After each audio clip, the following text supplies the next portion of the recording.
দিন শেষে নিজের ভালো থাকার দায়িত্বটা নিজেকেই নিতে হয়। যখন আশেপাশের মানুষগুলা আপনার দিকে ফিরেও তাকাবে না, তখন আপনার ভালো-মন্দর চিন্তা আপনারই করতে হবে। হ্যালো এভরিওয়ান, আসসালামু আলাইকুম। কেমন আছেন সবাই? আশা করছি আপনারা সবাই খুব ভালো আছেন। যে যেখানে আছেন, সুস্থ আছেন, নিরাপদে আছেন। আলহামদুলিল্লাহ, আমিও ভালো আছি। কাছে এবং দূরে, দেশে এবং দেশের বাহিরে যে যেখান থেকে আজকের এই ভিডিওটি দেখছেন বা দেখবেন, সবার সুস্বাস্থ্য কামনা করে আমার আজকের এই ভিডিওটা শুরু করছি। তো বাসায় কারেন্ট ছিল না, সেই সাথে পানি ছিল না। কারেন্ট চলে গিয়েছিল। ট্রান্সমিটার ব্রাস্ট হয়ে যাওয়ার কারণে প্রায় ৩-৪ ঘন্টা কারেন্ট ছিল না। আর কারেন্ট যাওয়ার সাথে সাথেই কিন্তু পানি চলে গিয়েছিল। তো যখন কারেন্ট চলে যায় তখন হচ্ছে এই যে আমি ১ বালতি পানি ধরে রেখেছিলাম। আর এই বাসাতে যেই সমস্যাটা হয় সেটা হচ্ছে যে পানি আসতে বেশ অনেকটা সময় লাগে। দেখা যাচ্ছে ০.৫ ঘন্টার মতো সময় লাগে।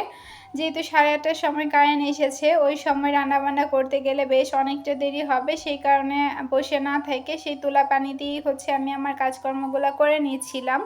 তো আজকে শুধুমাত্র আপনাদের সাথে শেয়ার করছি অসুস্থ অবস্থায় আমি যেভাবে আমার কাজকর্মগুলা করে থাকি, বিশেষ করে রাতের বেলা সেটাই শেয়ার করার চেষ্টা করেছি। মাত্র ১ ঘন্টা সময় নিয়ে রান্না প্লাস রান্নাঘরটা গুছিয়ে ক্লিন করে নিয়েছি। এদিকে হচ্ছে রাইস কুকারে ভাতটা তুলে দিব। আর আগে তো দেখতেই পেয়েছেন ইলেকট্রিক কেটলিতে গরম পানি করতে দিয়েছিলাম। এর ফলে কিন্তু রান্নাটা বেশ তাড়াতাড়ি হয়ে গিয়েছিল। আর ভাতগুলোও বেশ ঝরঝরে হয়েছিল। তো যাই হোক, এদিকে হচ্ছে আস্তে আস্তে করে কাজগুলো করে নিয়েছিলাম। এমন তো না যে আমাকে আসলে হেল্প করার মতো কেউ নাই। অনেকেই চাইলে আমাকে হেল্প করতে পারে, সাহায্য করতে পারে, কিন্তু কেউ এগিয়ে আসবে না। আর যেখানে নিজের মাই নিজের কথা, আমার কথা চিন্তা করে না, সেখানে আর কাকে দোষ দেব বলেন? আজকে হালকা পাতলা রান্নাই করব। আলু সেদ্ধ দিয়ে দিয়েছি। আর এদিকে হচ্ছে হালকা করে ডাল ভুনা করে নিব। রাতেও হয়ে যাবে, প্লাস সকাল দিয়ে রুটি দিয়ে খাওয়া হয়ে যাবে। আর এই যে দেখতে পাচ্ছেন বড় একটা বাল্ব, এটা শুধুমাত্র আমার ভিডিওর কাজেই ব্যবহার করা হয়। তো এটার নিচে দাঁড়িয়ে যখন ভিডিও করছিলাম তখন মনে হচ্ছিল পুরা শরীরটা জ্বলে যাচ্ছিল। একদিকে অসুস্থ আর একদিকে মাথার উপরে সেই সাথে প্রচুর পরিমাণ গরম। তার উপরে যদি মাথার উপরে এরকম একটা লাইট থাকে, অসুস্থ তো লাগবেই। আপনাদের জন্য এত পরিমাণ কষ্ট করি, তারপর আপনারা ভিডিওতে লাইক দিতে কিপচামি করেন কেন ভাই? একটা লাইক দিলে আমি কিন্তু সেলিব্রিটি হয়ে যাব না। আমার এই ভিডিওটা আরও আপু ভাইদের কাছে পৌঁছাতে সাহায্য হবে। তাই যারা যারা ভিডিওটি দেখছেন তাদের কাছে ছোট্ট একটা অনুরোধ করছি, প্লিজ লাইক দিয়ে ভিডিওটি কন্টিনিউ করবেন। আপনার একটা লাইক আমার এই ভিডিওটা আরও কয়েকজনের কাছে পৌঁছাতে সাহায্য করবে। চ্যানেলে নতুন হয়ে থাকলে চ্যানেলটি সাবস্ক্রাইব করে দিবেন। আর যারা অলরেডি এই কাজগুলো করে আমার পাশে আছেন, আপনাদেরকে জানাচ্ছি অসংখ্য অসংখ্য ধন্যবাদ ও অনেক অনেক ভালোবাসা রইল আপনাদের জন্য। আপনারা অনেক অনেক সুন্দর সুন্দর কিছু কমেন্ট করছেন। আপনাদের কমেন্টের কারণেই কিন্তু পরবর্তীতে একটা ভিডিও বানানোর আগ্রহ জাগে, নয়তো কিন্তু ভিডিও দিতাম না। আপনারা কমেন্ট করেন বলেই কষ্ট হলেও ভিডিওটা করার চেষ্টা করেছি। আপনারা অনেকেই জানেন আমি হেপাটাইটিস বি ভাইরাসে আক্রান্ত। তো সেই কারণে আমার অনেক বেশি সমস্যা হচ্ছে। যেহেতু আমার রক্তে ভাইরাস, তো বুঝতেই পারছেন, যেহেতু রক্ত আসলে এখানে ক্লিয়ার হওয়ার কিছুই নেই। যত দিন যাবে এই জিনিসটা আরও ছড়াতে থাকবে। যতদিন বেঁচে থাকবো হয়তোবা এই রোগটার সাথে যুদ্ধ করে তারপর হচ্ছে বেঁচে থাকতে হবে। এই অবস্থা আমি কি পার করছি এটা একমাত্র আমিই জানি। আমার পরিবারের লোকগুলা আমার সাথে এখন কি ব্যবহার করে সেটাও একমাত্র আমিই জানি। সেই কারণে বললাম, দিন শেষে ভালো থাকার দায়িত্বটা কিন্তু নিজেকেই নিতে হবে। সারাদিন এই যে দেখেন হাঁড়ি পাতিল বলেন বা থালাবাটি কিছুই ক্লিন করা হয়নি। তো সেইগুলো এখন হচ্ছে একটু ক্লিন করে নিয়েছি। আর রাতের বেলা চেষ্টা করি, অসুস্থ থাকি আর যাই থাকি, রাতের বেলা রান্নাঘরটা ক্লিন করে রাখলে পরের দিন সকালবেলা বেশ ভালো মন নিয়ে কিন্তু সকালটা শুরু করা যায়। আর রান্নাঘর এলোমেলো থাকলে সকালে কাজ শুরু করতে গেলে দেখা যাচ্ছে বেশ রাগ ওঠে।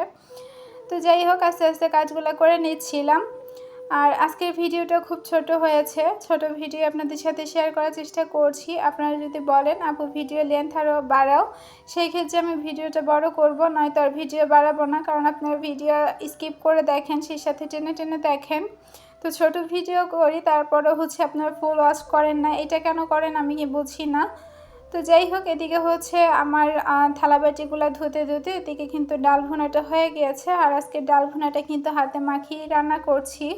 যেহেতু শরীর ভালো না, চুলার পাশে এতক্ষণ দাঁড়িয়ে থাকতে ইচ্ছে করবে না, যার কারণে হাতে মাখিয়ে হচ্ছে বসিয়ে দিয়েছি।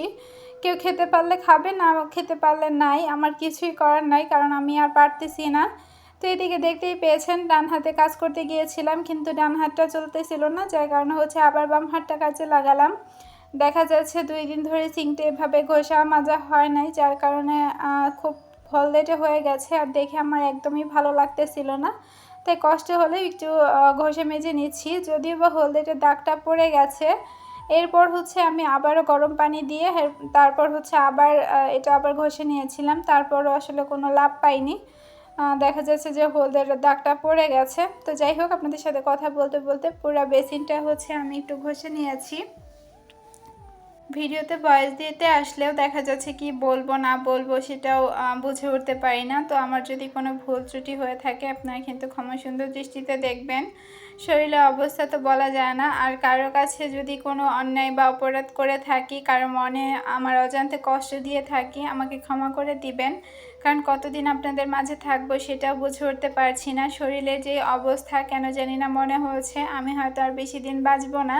তবে যেই কয়দিন বেঁচে আছি আলহামদুলিল্লাহ বলবো সব কিছুর জন্য। আমার কারো প্রতি কোনো অভিযোগ নাই, শুধু মনে বুক ভরা কষ্ট আছে যে সবার মতো আমারও সব কিছু আছে, কিন্তু কেউ ডাক্তার দেখাতে চায় না, সেই সাথে কেউ একটু সান্ত্বনাও দেয় না যে সব কিছু ঠিক হয়ে যাবে। তো আপনারা কিন্তু আমাকে অনেক বেশি সাহস জুগিয়েছেন, সেই কারণেই ভিডিও দিয়ে যাচ্ছি শুধুমাত্র আপনাদের সুন্দর কমেন্ট পাওয়ার জন্য। তো ভিডিওটা কেমন লেগেছে ছোট্ট একটা কমেন্টে জানাতে পারেন। আপনারা আমার জন্য অনেক অনেক দোয়া করছেন, আমি যাতে তাড়াতাড়ি সুস্থ হয়ে যাই, আল্লাহ যাতে আপনাদের দোয়া কবুল করে।